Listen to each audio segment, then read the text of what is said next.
Thanks very much, Peter.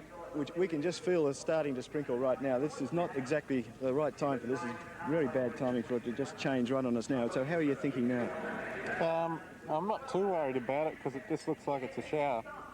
So I think it'll be right. It hasn't actually wet the track much yet, but if it gets heavy, it could be a problem. So we've still got a couple of minutes and we've got other tyres to put in. We'll just see what happens. We've still got 5 minutes to the start, but I think we'll probably be starting on slicks. You've done everything right. You've had some extra special help too with Warren Willing and the dealer team coming down and helping you. Everything seems to be going exceptionally well at the moment. Yeah, I feel good. I have had a lot of help this weekend. The Marlboro Yamaha dealer team have, put a lot of work in, and I've got my Dunlop technicians here, and they give me a lot of help too. So everything's falling, so far it's come together. So we just got to keep it that way. How are you thinking now? Have you set yourself a goal as you start in this first lap or so? Well, I want to get a good start. I think everyone does, and in these races, always the first lap is so important to get up the front. So I'll be trying to do that, and it's going to depend a bit on the track condition now, as it is starting to get damp now. So. It is starting to close in, Will. So I think this could change quite a few things. I'm not quite sure whether it looks as it very easily could blow over, because that's Phillip Island weather. And in fact, they say down here, as they say in a lot of other places, if you don't like it, we'll just hang on a little while because it's going to change anyway. But as all these drivers are going to have the same problem, and that problem is that it could change mid-race, and they have to make their decision now whether they're going to stay with these slicks or go onto the wet weather tyres. But let's see what's happening, Will. A wretched time, really. Mick Doohan, I think you'd agree, this is already the most nervous time for riders without the added complication of having to make that sort of critical decision. Yeah, that's a pretty bad time to be out there and worrying about tyres, but most of these guys have been doing it for a while, so they'll get to grips with it and just try and worry about what they're going to do when they get out there rather than think about what they should do and what they should be doing.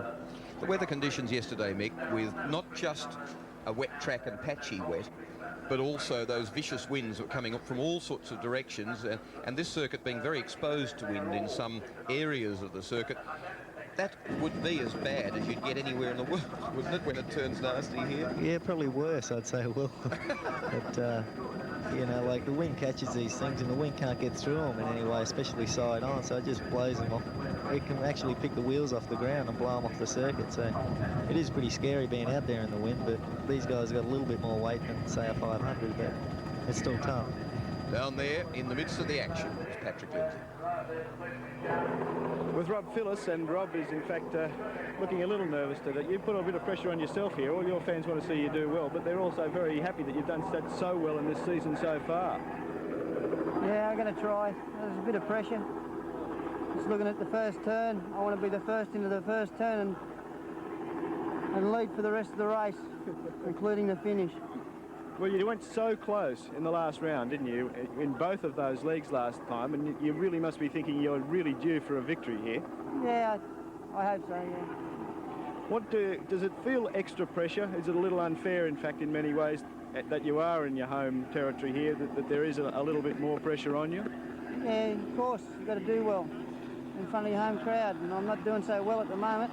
This morning I went pretty good, but I'm pretty nervous. It doesn't help talking to you guys right now, and I'm trying to concentrate. Well, rest assured that we are with you, and that everyone here who's seen you for so many years doing so well is hoping for the best today. And then you went so well in the warm-up, you must be feeling that must have given you some confidence this morning. Yeah, it's given me a bit of confidence, yeah. We'll take our best wishes. Thank you. That's as nice a go-away as I've ever heard from Robbie Phillips. He didn't look like he wanted to talk much, did he? No. Well, he said it very nicely, and you, Mick Doohan, can understand. You were saying earlier today that of all the times when you're not natural Mick Doohan, and let's see, the tyre warmers that have come into motorcycle racing from car racing work exactly the same way, just a heater element, a tyre-sized and shaped electric blanket that goes around them that tries to get them up to critical temperature. What sort of temperature rise are you looking for, Mick? What sort of temperature do they have to operate on to work? I'm not really sure as far as the temperature. I know they've got to be pretty hot. These tyre warmers actually get them up to roughly the right temperature, but you still need to scrub the kind of like first layer of rubber off the tyres to get them working properly, but it just helps you go out there, and it just gives you a little bit more confidence when you know they're at least warmed up. So now they start to move away. 22 laps this race, 4.45 kilometres, so it really is a long race.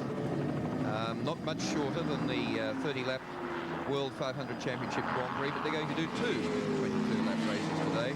This is down the straight. Mick Doohan, tell us about this warm-up time and about the 4.45 kilometres of Phillip Island, a circuit that's been a motor racing track since the middle 30s.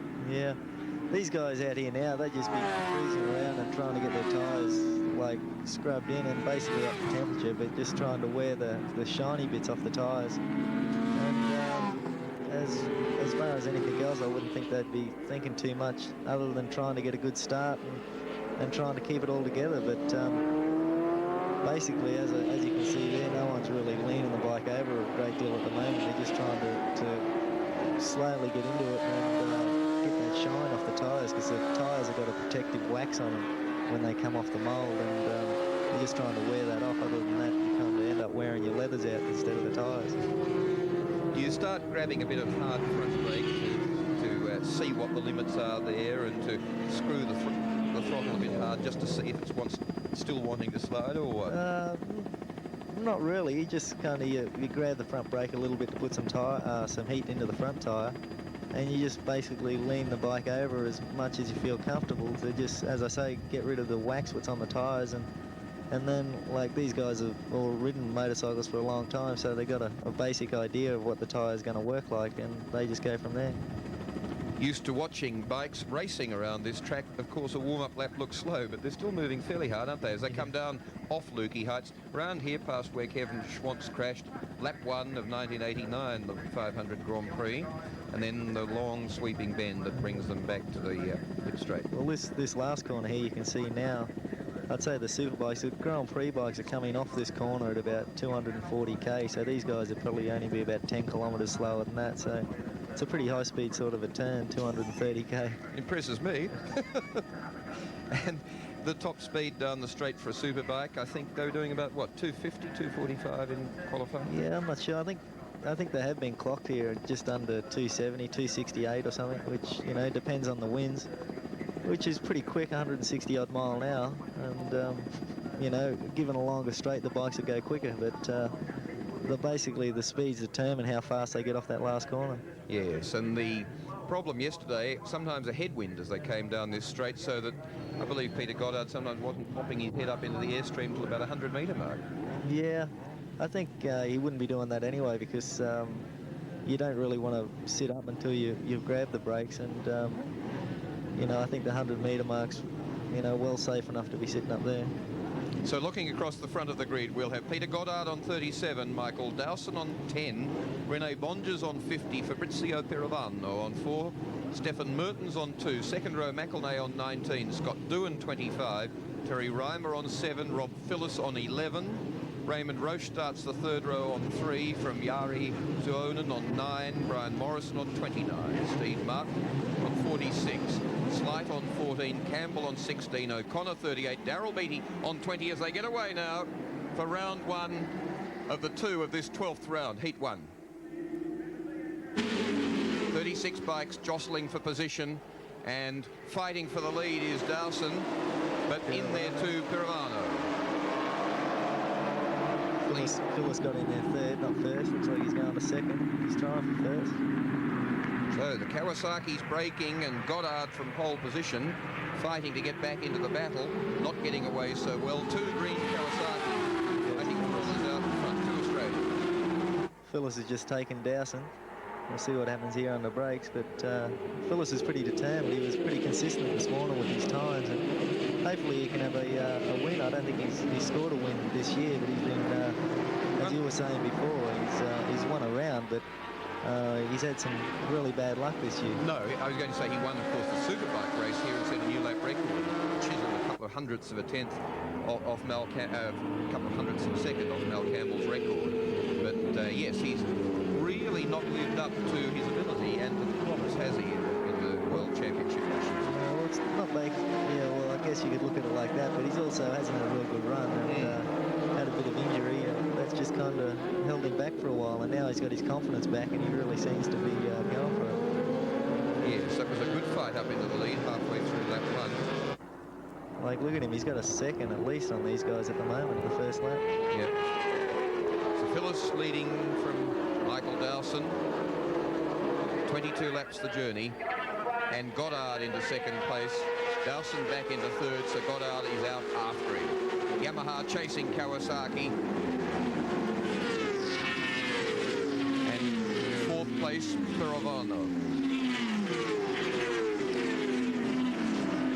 The time for Goddard to make up, to get up and start the battle with Phyllis. I'm sure that's what he's going to do. Whether he can tow any other people along with him remains to be seen. It's really hard to break away here, although it looks like he's got a fair way. The other guys don't think it's all that far, and now it'll be harder for him to break away because everyone's got more confidence with the heat in their tyres, and they'll be pushing just as hard as he is. With 0.96 of a second, the gap, Phyllis into second, off the track, desperately determined to do well in this race, and an error, and dear oh me, he will be cursing himself to have at that last moment. That was unnecessary. He'd saved the moment. Yeah. He was just trying to rush back onto the track. Yeah, but you got to remember the track's also, the grass is also wet, so, you know, like he's on slick tyres, so maybe it was just the tyres and the conditions. Why no restart? I mean, it shouldn't be damaged, should it? He's just given it away. Yeah, I think, well, he realises that there's not a great deal of chance of winning the race. Maybe he'll just put his head down for the next race. Well, that's a enormous disappointment. It really is. It was 145.82 second starting lap, compared with Peter Goddard's 140.35 pole position, and 139.7 by Phyllis in the warm-up this morning. They'd done a lot of work on the Kawasaki, got it really set up well, and he wasn't that far outside his own Superbike lap record around Phillip Island. But Peter Goddard now in the lead, and Pirovano challenging Dowson for second place. Three of them, in fact, challenging, and here's Phyllis in trouble. Well rescued there when the back went. Yeah, he did, but like this is when it gets into trouble here on the grass here, and like he's done well to even keep it up on the wet grass, and then he's got on it, and like he really didn't do a great deal wrong there. No. It just spun around, you know. It didn't look as though he was being ultra urgent or anything, did it? Or but Goddard's doing the business right now, and he seems to be pulling away a little bit on these guys, and hopefully he can keep it together, which I'm sure he probably will. I don't know if he's pulling away. Here's Pirovano on 4, and bringing with him on bike number 2, Stefan Mertens. He's getting into the action too, so I think Mick Doohan, the high-speed characteristics of this track, the slipstream and so on that you and Gardner and people used so well a couple of months ago are going to come into play here. Yeah, I think like it's really hard to break away here, like the tow, because the straights are so fast and the corners are so fast, you just get towed along. It's really hard to break away. And it's really easy to follow and catch someone up. You can see when they're braking, you can see how hard they're going through a turn, and you can just perhaps try a little bit harder. But you know, as you just said, I don't think he's getting away now. I think these other guys are starting to pull him back again, which is again got to do with how the circuit's laid out. Indeed, at the first World Superbike Championship at Oran Park back in what was that, 88, there was only, of the 2 lots of competitors up on the rostrum, there was only one in the 6 appearances that wasn't an Australian. This is a different situation. Goddard leading, but a brace of foreigners following him back till we get to another Aussie.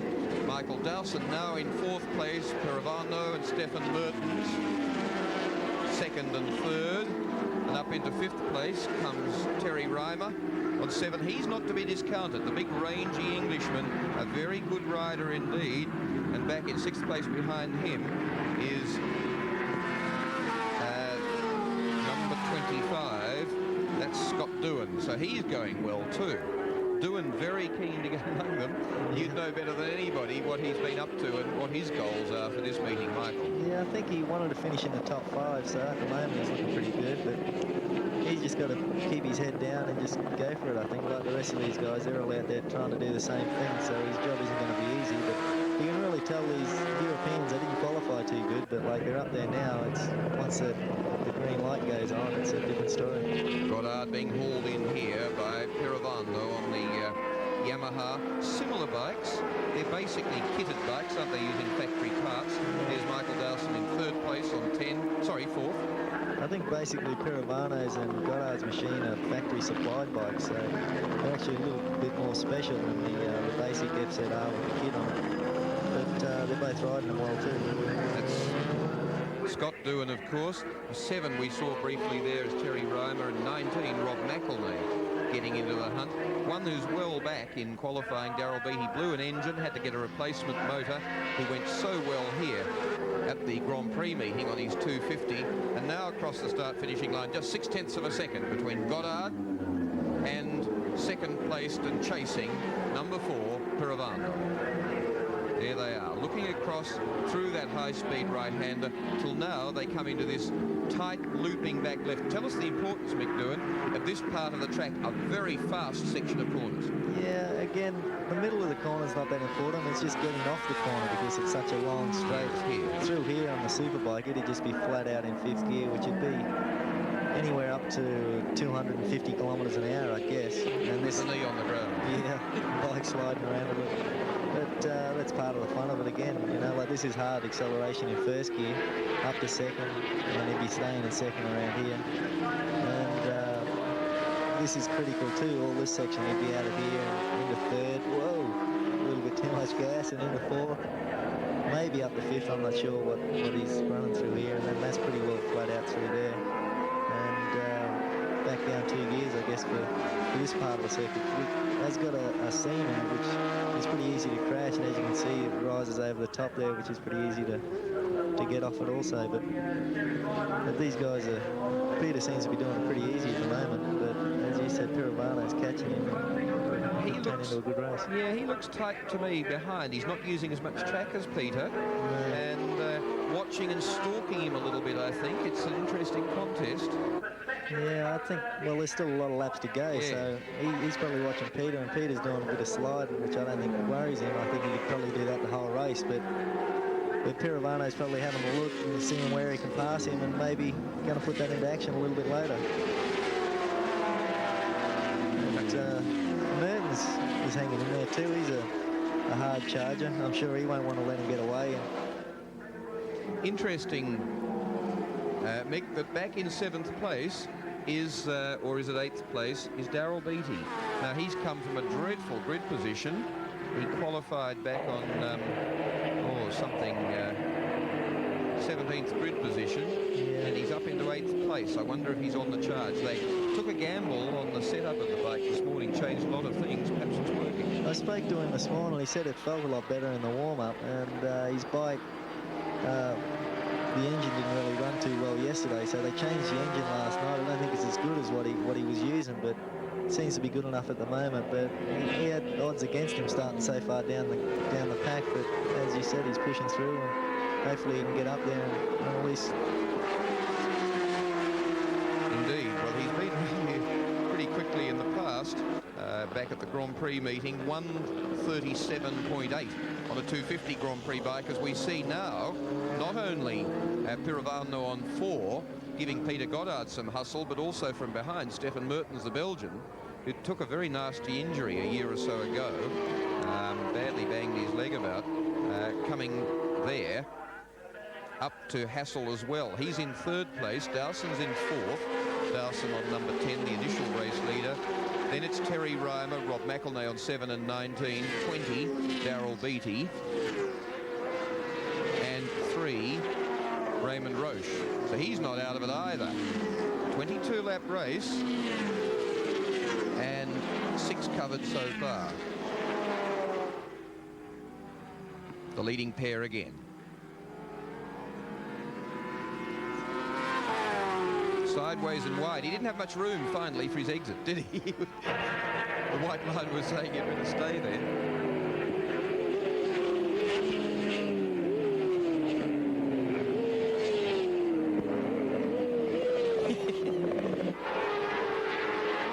I think Peter, you know, after getting a chance at a 500 in the Grand Prix, and he's since had before that he'd had a ride on a Kajiva, very keen to get into Grand Prix racing. And very keen, obviously, for a top result here and to impress. And he's being pressured.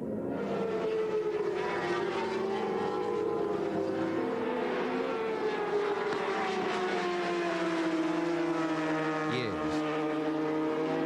See the gap back from these. That was a brief glimpse of Michael Dowson on 10 in 4th place. You see the leading trio getting away and starting now to within about 1.1 seconds of each other to have their own individual battle. Coming round now on this superb corner, the dotted white line there, the lead off into the pit area, if you happen to be having to do that.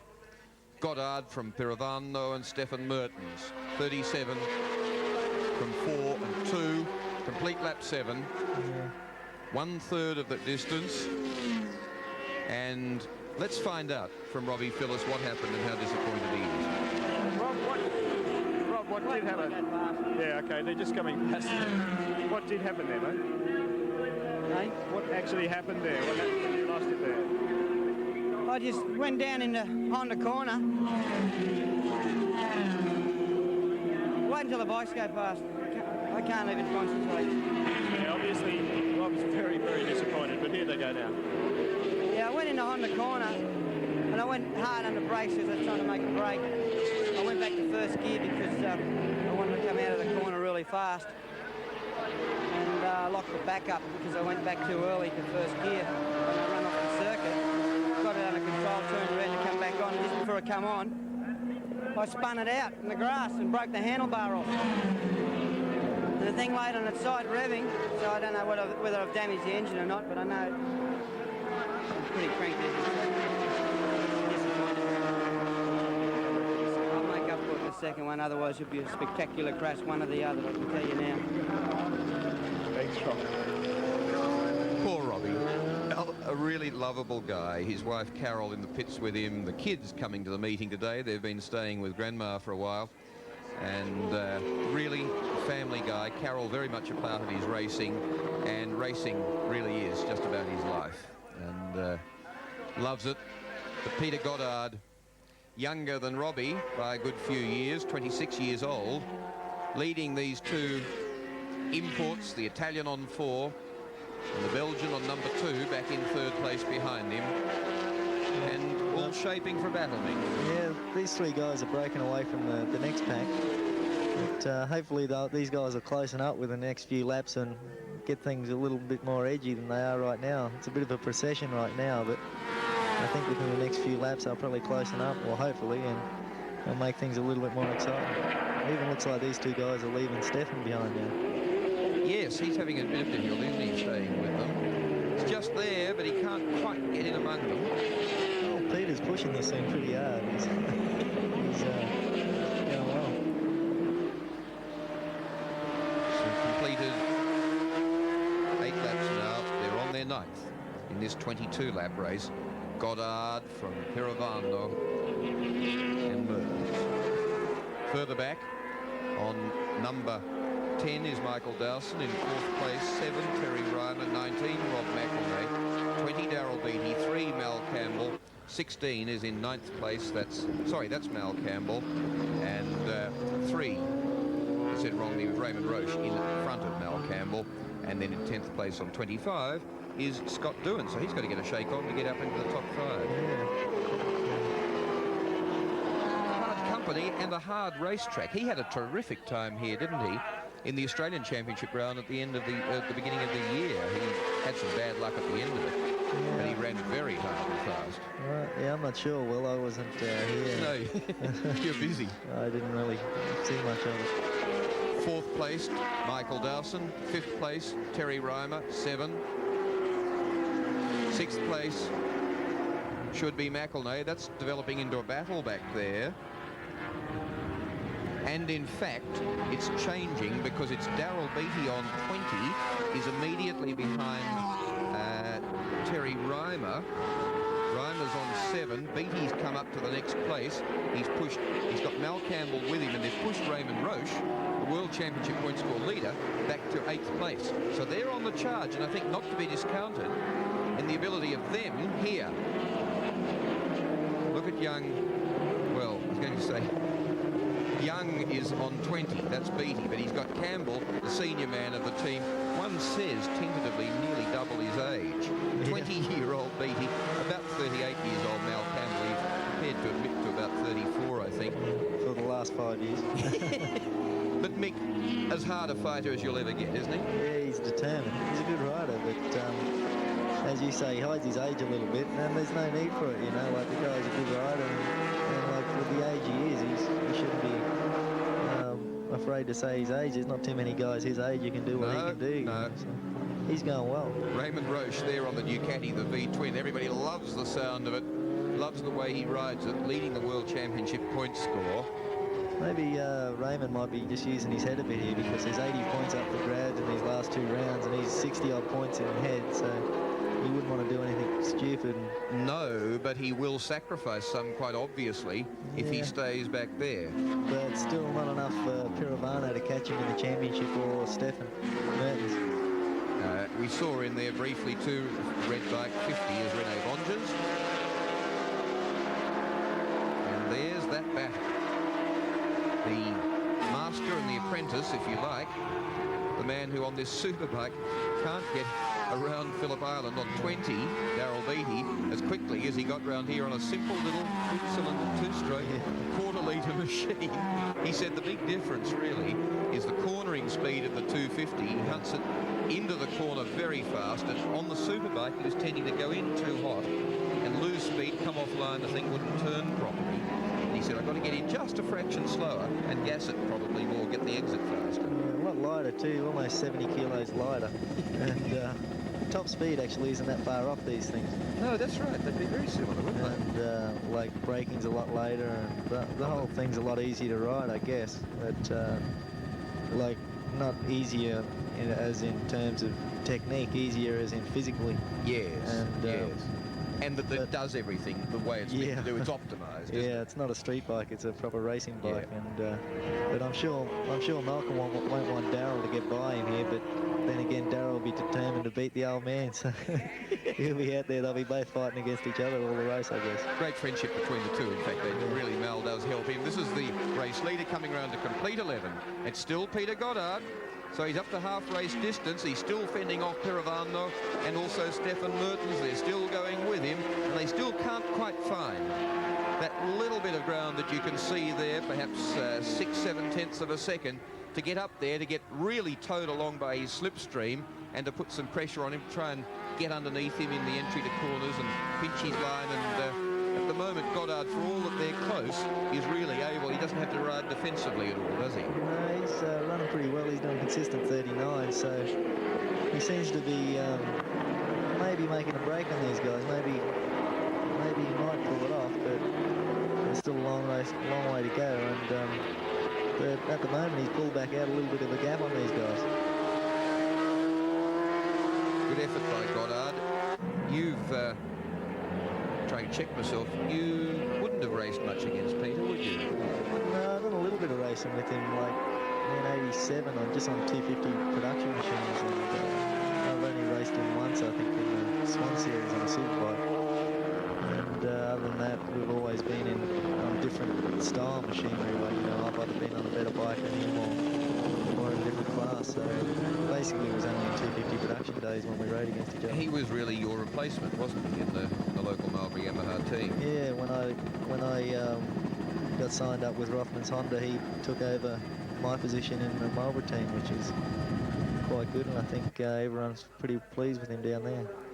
Well, as Goddard presses on and completes lap 12 now, and still the leading 3 unchanged, Roy Leslie is out of the race. Still Michael Dowson is in 4th place on 10.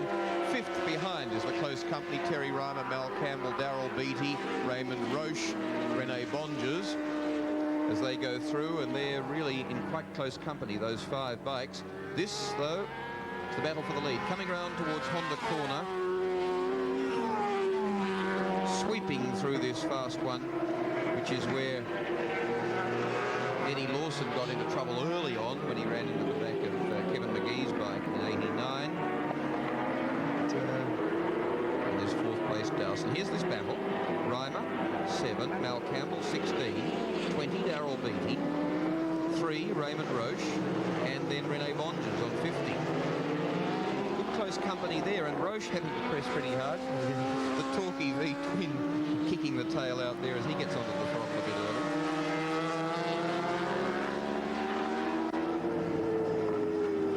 Darrell Beattie with a big program in Japan next year. He got some 250 Grand Prix offers after the Grand Prix, where he's qualified sensationally, 2nd fastest qualifier. second only World Championship Grand Prix, under instructions not to muck up Carlos Cardos during the race. Finally finished off the dose, but got past Cardos on a number of occasions. Not quite yet as at home on a superbike as he is on either a Formula One bike or a 250 Grand Prix bike. This is probably his weakest category at the moment. But next year in Japan, the Suzuka 8R, as he gets up, Campbell at least, and with Beattie not far in behind him, gets up past Terry Reimer. Reimer comes back at them. Roach is watching it all happen and saying, some of these locals are pretty quick guys. Reimer's saying the same thing. Very tall, rangy man, but he says it doesn't matter if you're not solid. He certainly isn't. He's got about as much meat on him as a stepladder. Goddard's pulled out over a second in the last 2 laps on these guys.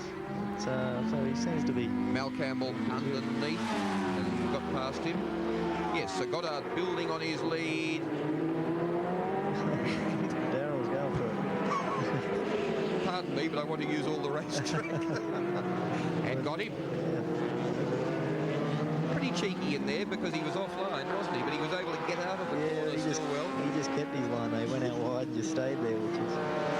I think it looks like he's just chasing Malcolm, staying with him and maybe try and push at the end, but Malcolm's tying him along, but I'm sure, as I said before, Daz will want to get line. So the two Australians seeing off at the moment, British and the French rider.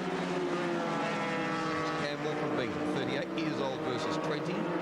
Raymond Roche more in Mal Campbell's territory in terms of age. Terry Reimer's in his 20s. And the four of them, some very good racing back there in 6th, 7th, 8th place.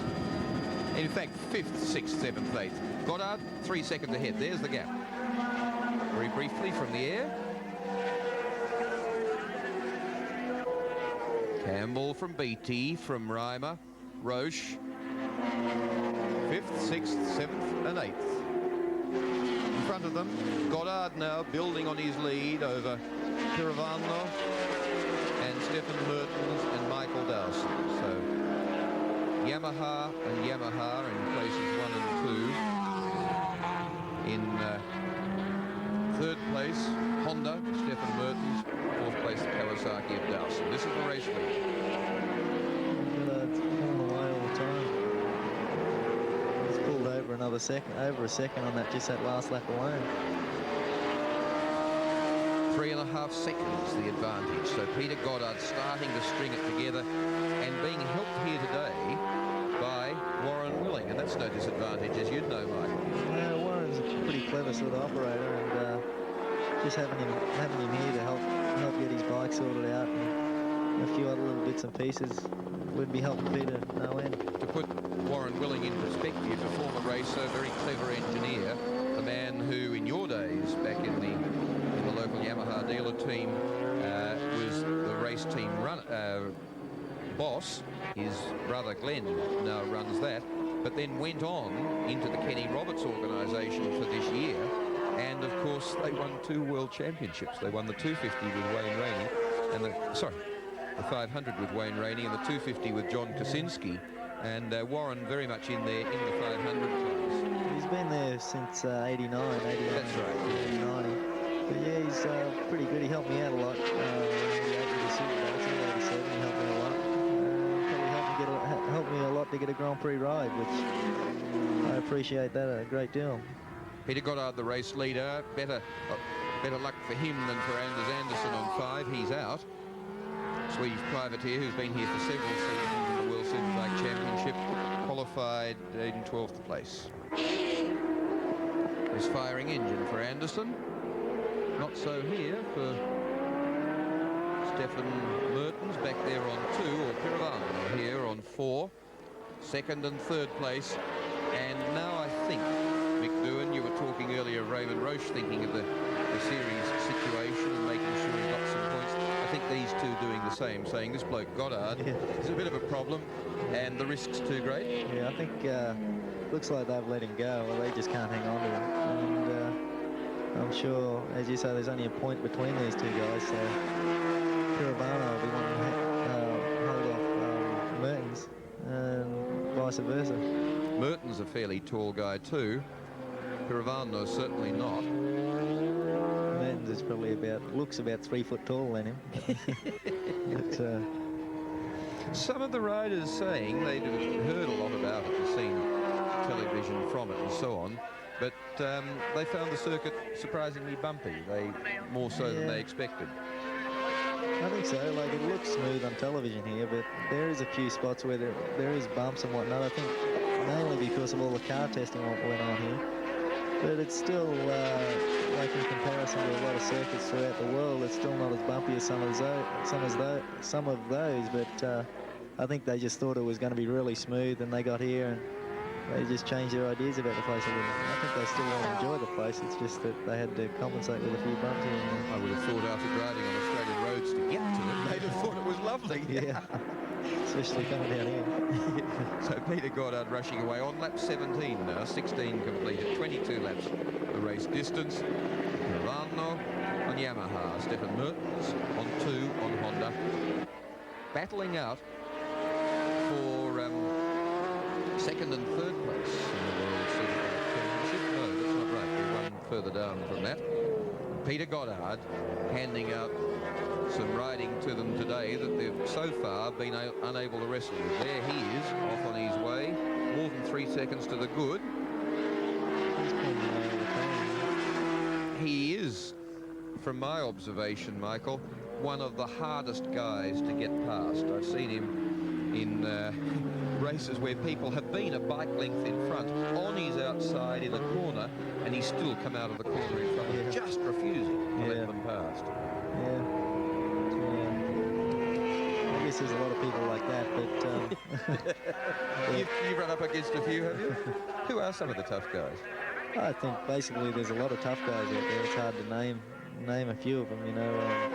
But everyone who's out there in any World Championship event up the front is basically all the same. So, you know, but Peter's just winning them off here. Like, he pulled like another 0.8 of a second on that lap there, you know. So he's just pulling away. 0.65 of a second only between these two, second and third place as they went across the start-finish line there at the end of 17 laps. 5 remaining.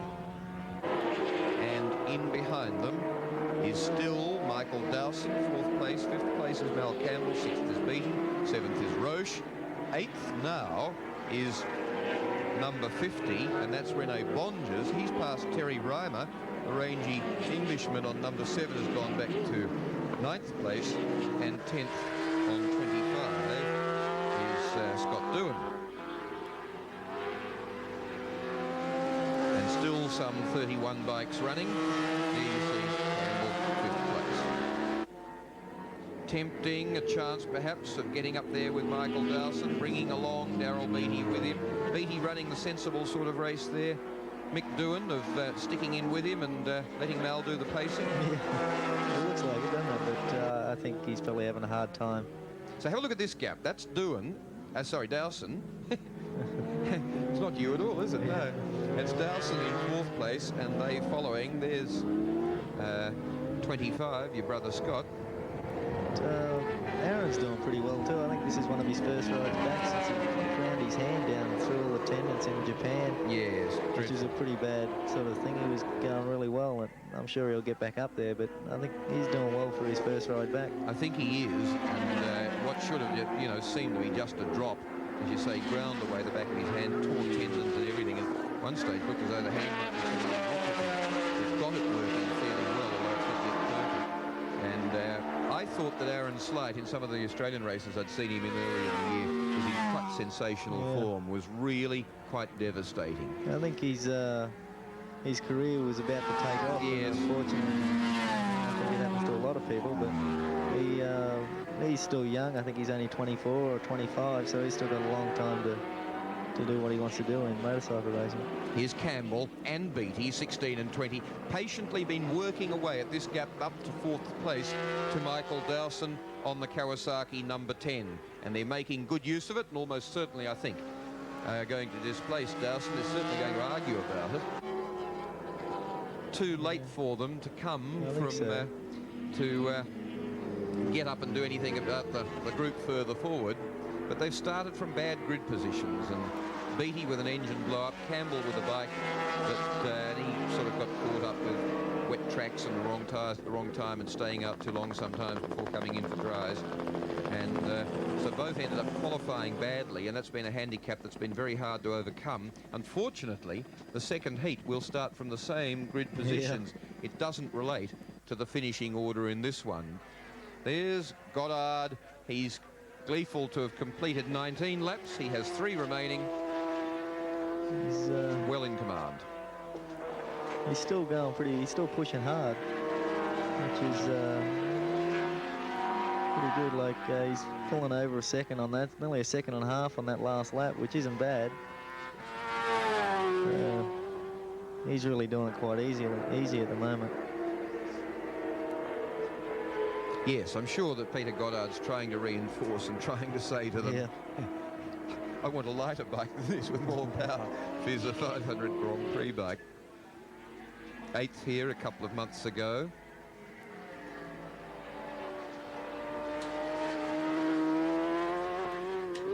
And he is pushing hard. Yeah. I guess, as you say, he's trying to make a point, but let's hope he just keeps it together with only a few more laps to go. One of the great backgrounds for Peter Goddard, Mick, was his upbringing, where he did so much dirt track riding, didn't he? And in fact, won 6-hour dirt track races, if you can believe such a thing. Yeah. So it definitely helps to slide these things around now and that, but it's basically another motorcycle. Is the road bike. There's guys out there who haven't raced dirt bikes and who are doing extremely well, but it definitely helps to learn how to slide the bike. To be loose and happy when the thing does slide. Yeah, because it does that on the dirt. And as you can see here, it's not phasing him whatsoever when the thing's letting go. And as I said earlier on, he was sliding in the early laps, and I said he'd possibly do it all the way through, and he is at the moment. He has a big lead now over 4 Fabrizio Pirovano. It's 8.4 seconds, Goddard, as he comes on to lap 21. He's pulling like the same again, that lap, 1.3 seconds, just under 1.3, which isn't too bad. Very nicely indeed. And behind him still, Stefan Mertens is in 3rd place on 2. Dowson is holding 4th on 10, but Campbell Beattie 16 and 20, very close to him indeed. Here's 2nd and 3rd. That's becoming a good battle. There's Dowson. No, Dowson further back, not that green bike, this one. Campbell right on him. Got him, right? Yeah. Gee, he left the thing open, didn't he? They might get him towards the end of the race here. Yeah, I think. Only 2 laps to go, I think. Yes. This is one more.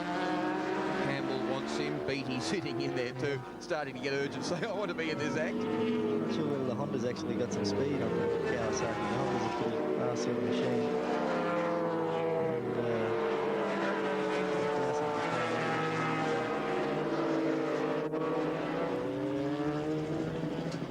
Beattie wearing those leathers from the Suzuka 89 or 88, that very colourful. No, well, they're actually, that's just HRC, Honda Racing Corporation leathers, and that's who he rides with when he's in Japan. Got him. He's in.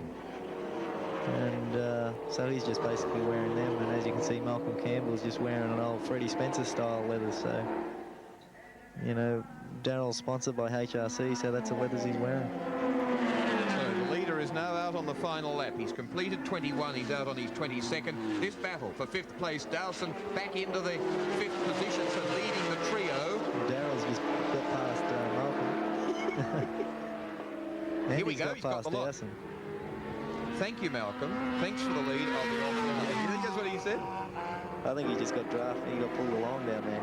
Just help him out. Race leader Goddard well on his way, around halfway through this 22nd lap now. He seems to be cruising a little bit now. Yes, he's gone into a certain degree of relaxed mode, I think. Good effort by him. Good effort too, further back by Beattie and Campbell. But Goddard really has been dominant here, and sometimes in races like this, Mick Doohan, we've seen it in previous World Superbike Championship races at Oran Park. and overseas too, where the first race is a bit quiet, and then suddenly everybody gets the act into order, and all... Stefan Mertens has gone down. Oh dear, from third place, number 2. Sometimes it gets pretty busy in the second race. Yeah, I think the way Goddard's rode in this race, I think he'll be hard to beat. Unless Robbie was saying before, if he keeps it together, he'll be a threat to Peter, but he rode great in this one. So, checkered flag there for Peter Goddard, victorious in this first leg of the 12th round of the World Superbike Championship. And it's a very delighted 26-year-old from Wilton in New South Wales, down towards Mittagong, south of Sydney, who really has dominated this race. Saw off Robbie Phillis when he put a bit of pressure on him, and Phillis just made an error. And it was my brother and Aaron Slight. Right. So Aaron just got him, eh? No, I think Scott just Scott held got him, did he? Right. So, second place for Fabrizio Pirovano.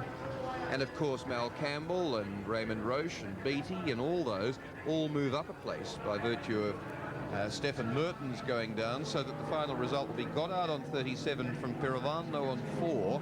20, Mal Campbell. Sorry, 20, Daryl Beattie got onto the dais. Blimey. Yeah, third place from qualifying 17th. Fourth was number 10, and that was Dowson. 5th was Mal Campbell. 6th was Raymond Roche. 7th was Bonges. 8th was Scott Doohan. 9th was 14, Aaron Slate. He did indeed see him off. 10th, Terry Reimer on 7. Daryl's last lap was pretty quick there, 39.7, which isn't too bad. That's half a second or more on the pole position. Yes, and the sort of times, in fact, the race leader was running at. So that was a fairly canny race, particularly for a 20-year-old, wasn't it? Hold them back until the end. Yes, and there's in the background is Stefan Mertens. Dark-haired, very urbane, very European, quiet man, and who knows very much the ups and downs of Grand Prix racing. Well, sorry, of motorcycle racing.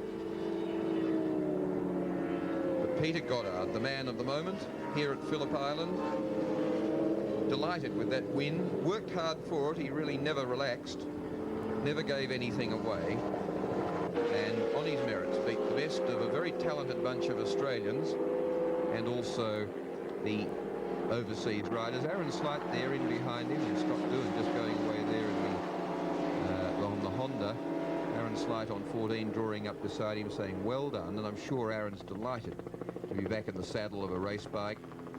It really was one of the sad things when you heard that what should have been a slide down and you know, some superficial repair to a bike had torn his hand so badly. It really was dreadfully mangled. A lot of grafts and things needed to get it back. Got a cord underneath the right handlebar, which doesn't do much for the hand.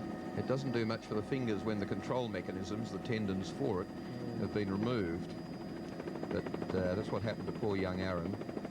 He such a quiet little bloke, earring and short haircut, over from New Zealand, and earlier in the year he was getting the sort of treatment from Peter Goddard that Goddard handed out there, but he was capable of handling it. Saw him fix Goddard up pretty well in 2 thrillingly close races in Adelaide. I think he was handing it out to Peter pretty well. Yeah. He was, as you say, I think his career was just ready to spring, and suddenly it didn't, and it all fell apart, and it was so sad. So there, the winners of this first of 2 22-lap heats at Phillip Island for the second last round of the World Superbike Championship in its 3rd year. Australia, Peter Goddard for Yamaha, Pirovano from Italy for Yamaha, Daryl Beattie, Australia from Queensland, from Brisbane, for Honda, Michael Dowson for Kawasaki into 4th, Mal Campbell for Honda into 5th place. And there, the glorious view from this sometimes wind-swept, sometimes bleak Phillip Island track, but sometimes absolutely glorious. And how magnificent it looked back then in 1989 when we had the first World Championship Grand Prix at Phillip Island, 125s, 250s and 500s, and not quite so lush and green in the grass this year. but the wind and the rain that swept here over the last couple of days, and with some nearly Australian summer sun, will, I think, restore the circuit to that sort of brilliance that we saw a while ago. It really did look fantastic, and in track layout is sensational. So that's the scene. Another 22-lap race to come, but at the pits at the moment, Warren Willing with Patrick Lindsay. Warren, you must be absolutely delighted. As the personal manager of Peter Goddard, everything came together just at the right time. He seemed to have a real point to prove today. Well, I think, you know, Peter's got the potential, and you know, he's had a bit of bad luck during this season, but he's pulled it all together for this race, as he did last year at Oran Park, and as he did at his last start in Japan. Now I think he'll be very happy that he rode consistently. He kept getting faster, kept the pressure on until they broke their spirit, and then he was able to maybe relax a little bit. Was he aiming this at someone specifically? Looked like he was really putting on a show to show that he was completely dominant out there. No, I think he's just been happy. You know, though the weather's been a bit unpredictable, everything's gone positively since we got here. The bike's been running well, the tyres seem to be working well, and he's just felt very positive. And I think it just shows in that, you know, in that sort of effort. Wonderful effort from Darryl Beattie to get into third place from, I think, 17th on the grid. Yes, I didn't get to see very much of the race. I was watching Peter and taking split times and, you know, helping that way, but it looked like it was a bit of a struggle back there. Yeah, a great effort from the Australians in general, wasn't it? They showed up very well today against the international competition. Yeah, I think, you know, Australian riders are good riders. You know, they're rated highly in the world. You know, they've got a bit of an advantage with their local track knowledge, but that only offsets the disadvantage of the Europeans racing week to week. You know, so it evens it out, and it does show their potential. And the team has kept alive its record of winning each leg that's been run in Australia so far. Do you think they can continue that in the next leg too? Well, I think that's just shows the effort that the team puts in as a whole. You know, the riders, the team manager, the mechanics, everyone, and Yamaha and the backing that they've got. He's your friend now, Peter. Congratulations. That was a wonderful effort. Thank you very much. You seem, we were just saying, I was talking to Warren, he's saying you looked like you had a real point to prove there.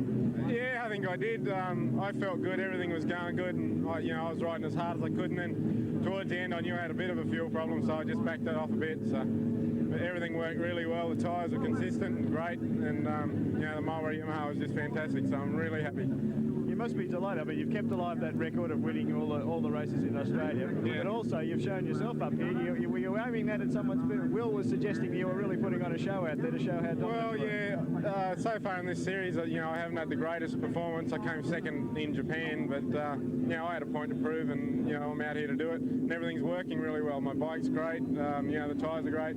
I've got a really good combination. The whole team's working well, and the assistance of Warren. So the whole package has come together, and I'm really happy. And the weather held off for you too. So let's hope it holds off for the second leg and you can continue that excellent form. Yeah, we've got one more to go yet, so we're putting in a big effort for that one. Thanks very much. Thank you. Congratulations. Well done.